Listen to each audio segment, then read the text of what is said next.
Not very far from here, so I made my own way.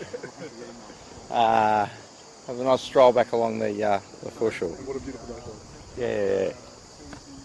Yeah. Yeah, it's very popular, isn't it? Very popular location. Yeah. But this is one of those secrets you got to keep, so no one's allowed to go here or away here and tell people. Don't talk about it. No one talk about it. That's right.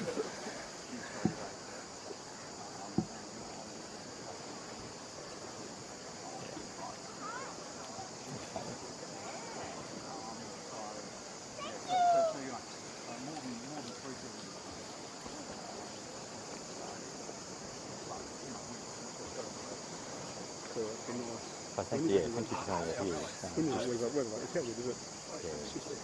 Yeah. Okay. I reckon there's a few degrees lighter. Cool.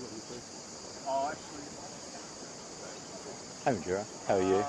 Just double checking. I think that's just continuing the theme. But yeah, look, the Department of the Environment will do.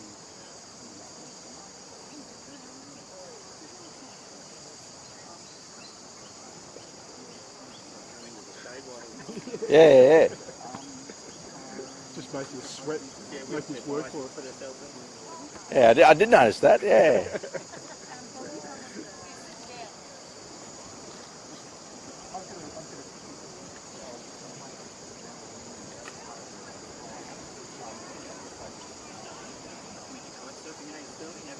No, I haven't.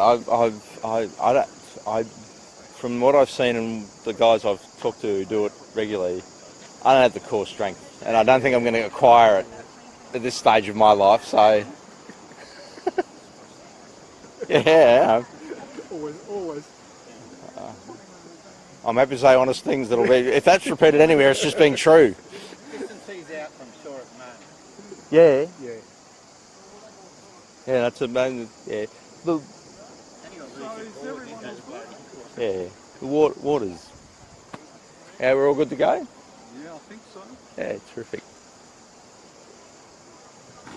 Well, thanks for coming out and joining us here today at the beautiful Shorncliffe Pier. It's great to be here with Brett Fraser, the CEO of Queensland Tourism Industry Council, to have this opportunity to celebrate what a bumper summer we've already seen for our Queensland visitor economy.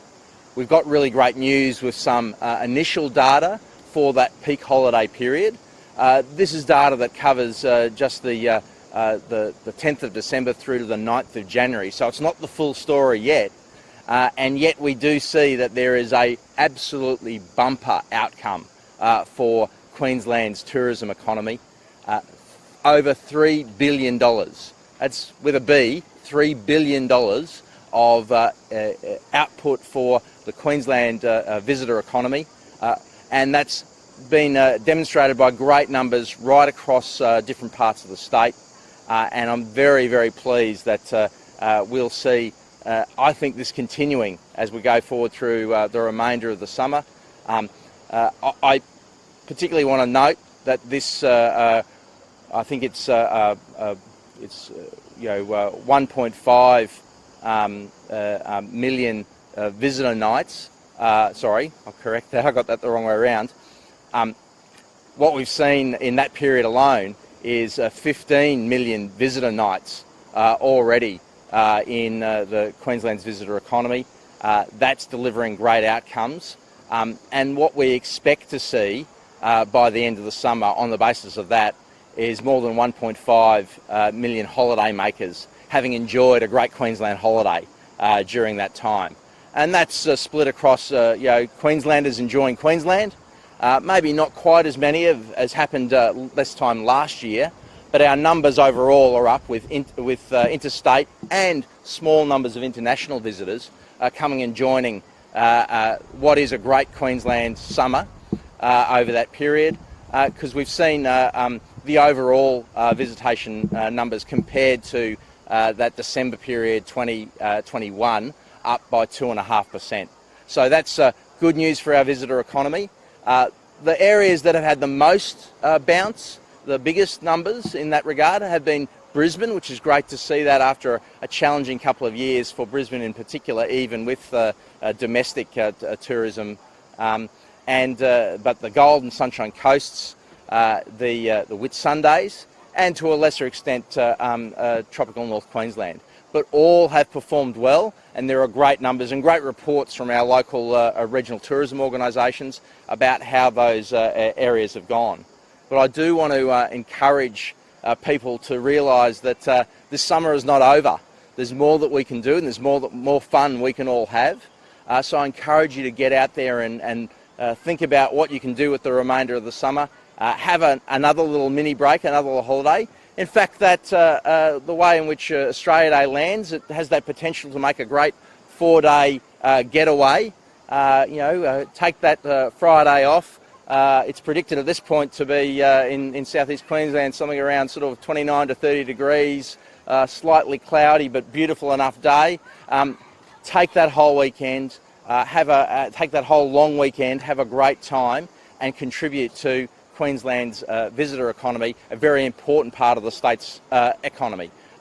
So I encourage you to think about that, get online, make some bookings, get out there and have some fun. Brett. Thank you, Minister. Just sharing the same sentiment. It's been a bumper Christmas, New Year period so far. Queensland's had that enviable position over the last year as the #1 tourism destination in Australia, and we've held that now for a year, and certainly the trend is showing us that this Christmas, New Year period is no different.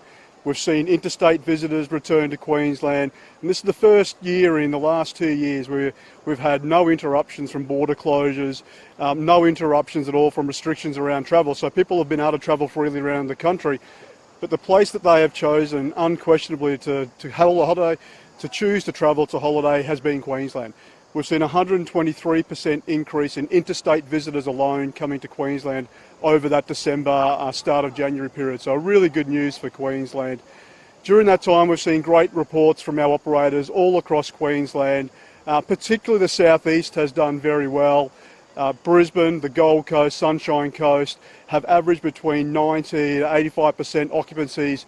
Places like the Whitsundays has absolutely killed it in Queensland, and they've been reporting over 90% average occupancy for the period, spiking up into that 95%. But there are still real opportunities out there right now to make the most of the remaining of the summer holiday period. What we've got coming up now at that period for Australia Day, there's a great opportunity to take a long weekend, get out with family, enjoy Queensland, make the most of it. And if your boss doesn't let you have the Friday off, work remotely for the Friday and take the Thursday through to Sunday. There's great opportunities out there in Queensland still, so make the most of it and get online and look for a deal. Just a quick question there, Brent. The #1 metric, is that based on tourism, the numbers of tourists in the state? So that's based on overnight visitor expenditure in Queensland. So we look at the overnight visitor expenditure for a state by state, and for the last 12 months, Queensland has exceeded all other states in the country. And how do the numbers for the most recent festive season compare to last year? So we've seen an increase in numbers over this last festive season. As I say, we've seen an increase in interstate visitation, in particular now that borders are open. So domestic visitation has been very strong across the country for the last 12 months. Intrastate visitation within Queensland has really held the Queensland tourism economy going for the last 12 months. What we've seen over this holiday period is now interstate people are travelling back into Queensland, whilst intrastate is still happening, so it's still remaining strong. Overall, how does tourism spending compare to pre-pandemic? So in the last 12 months, domestic tourism spending within Queensland for overnight visitor expenditure has exceeded the 2019 levels. So that national visitor survey data that we have access to shows very, very clearly that overnight visitor expenditure in the last 12 months has surpassed 2019 levels. What we need to say though is those international numbers are still low. So the international spending, which is typically around $6 billion a year, is still only sitting at around $1 billion. So we are still waiting for that return of international visitors back into Queensland. Trends, I guess, you've seen with holidaymakers? I know we're hearing about Christmas women, but it sounds like people are still going on holiday. Are they staying shorter? Are they looking for bargains? What sort of trend is there? There's definitely high demand, and we've seen over this last year and certainly this last holiday period that demand for visitation within Queensland has remained very strong. So there's been no hesitation for people to get out there and travel. The trends that we are seeing is people are taking more often but shorter breaks. So people are looking for those long weekends, those opportunities to get those 3-4 day breaks. So if you look back to 2019 and before, where people took fewer long breaks and they'll go over to their international holidays in Europe or North America for 2 weeks or more.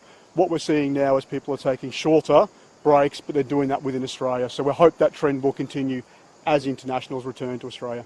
And I guess looking at the economy the way it is and the way it is, what is the tourism industry expecting over the next year? Yeah, we're optimistic that tourism will remain strong over the next year. We're very conscious with the return of international visitors. Right now, international capacity in airlines is still significantly lower than it was pre-pandemic. As that returns, we'll see more internationals coming into Australia. We'll also see more domestic visitors leaving Australia. So we're very conscious of the fact that we might see a drop in domestic visitation over the next year or two, but we're hoping that will be replaced by international visitors coming back into Australia. Why do you think the international market has been sluggish? There's a really clear correlation between capacity and visitation from international markets. So international capacity in the airline network is still significantly lower than it was pre-pandemic. So the airlines internationally are full, but we just don't have the same capacity, therefore we're not getting the same numbers of people in and out of the country. So as a result, international visitation is down. But it is returning. I'm hearing reports from operators all across the state that they are seeing more and more international visitors in their markets. We're also seeing more interstate visitors in those markets as well. So it is improving and it is increasing. There's a significant amount of effort being delivered by the Queensland Government, by airports and by regional tourism organisations to drive that international capacity. Just last year we saw the announcement of new international flights from Cairns into Tokyo, into Haneda Airport. We're seeing more of those international announcements and flights coming into the market this year. So with that, we will see more internationals returning to Australia. We're seeing more tourism operators seeing a lot of people struggle through COVID, but are we now seeing new businesses? Yeah, we are seeing some really exciting new innovation. What we see with high demand is that we've seen operators who have gone through sluggish periods and demand comes back and they have been chasing their tail to keep up with that demand. What we're now seeing is operators who are looking to innovate. We're seeing a lot of interest from operators now in new products and experiences coming onto the market, and I think that's a trend that we will see over the next number of years, certainly leading into 2032. That will be a very, very strong trend that we see. Does finding enough workers remain a struggle? Yeah, one of the key challenges that we face right now is workers in the marketplace. So we still have around about 6,000 vacancies within the broader tourism and hospitality industry across Queensland. That has been fluctuating from high 5,000s into the low 6,000s for the last 12 months. We're seeing the number of people employed within tourism and hospitality increase month on month throughout the last 12 months, but vacancies are still staying around that same high 5, low 6,000 numbers, which means that demand is continuing to grow. As we're bringing more people on, we are still requiring more people in the industry, which is a really good sign for the tourism industry and for the economy. But labour is still a major issue.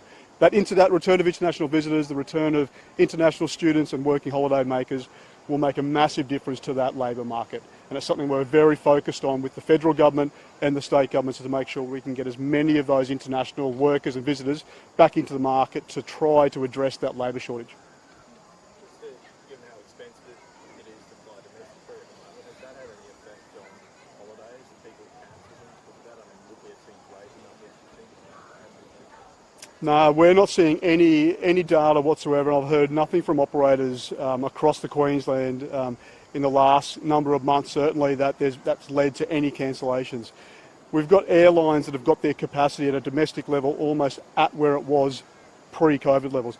Virgin Airlines is back to 100% of their pre-COVID capacity where they were in 2019. So the domestic network is performing really strongly. Demand is very high, and that's driving up prices. So there's no question, it's a simple fact of supply and demand. We're seeing really high demand in Queensland, and as a result, prices are going up. But at the moment, it's not deterring customers from visiting Queensland, which is a really positive thing. And Minister, what's the state government doing to try and attract more international? Well, as Brett was saying, one of the fundamental barriers at the moment is in relation to aviation capacity, and that's why, as Brett mentioned, of our aviation attraction our aviation attraction investment fund, a joint $200 million war chest with the 4 Queensland international airports, is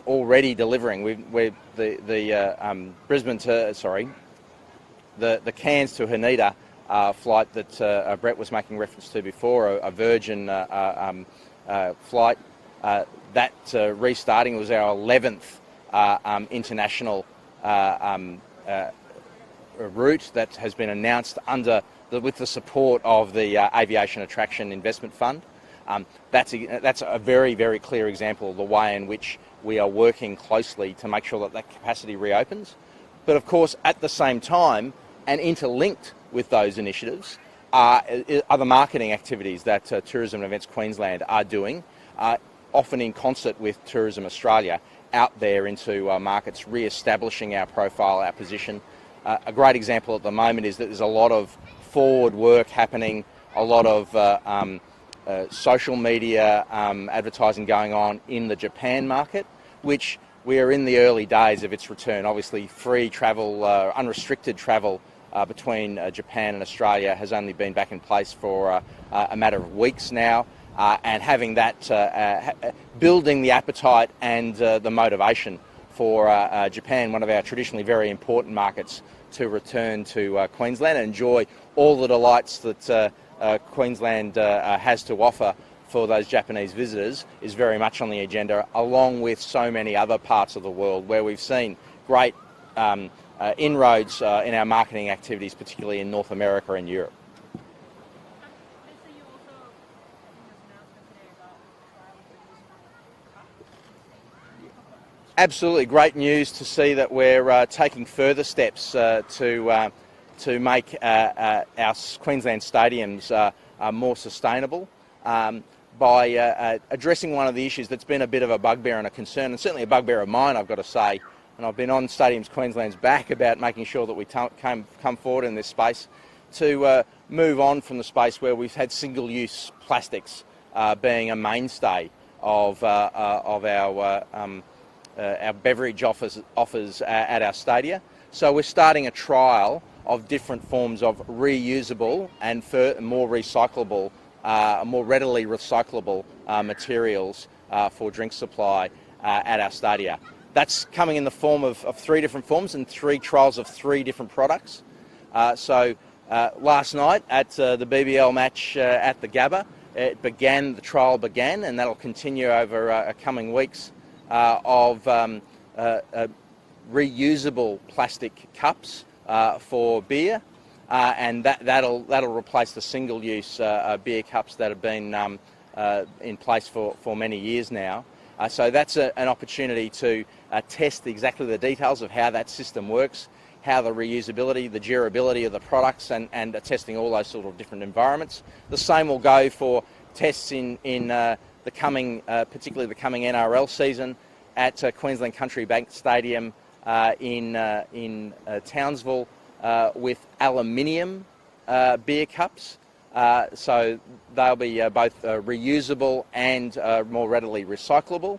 And also at Seabus Stadium on the Gold Coast, Seabus Super Stadium on the Gold Coast, in their NRL matches coming in March and coming up in March and April, we'll be trialling the use of canned beer products as a readily recyclable alternative, and testing all of the factors in the way in which what is the best way forward in terms of not only continuing to supply a great product and great experience for our patrons, but also lessen our impact on the environment.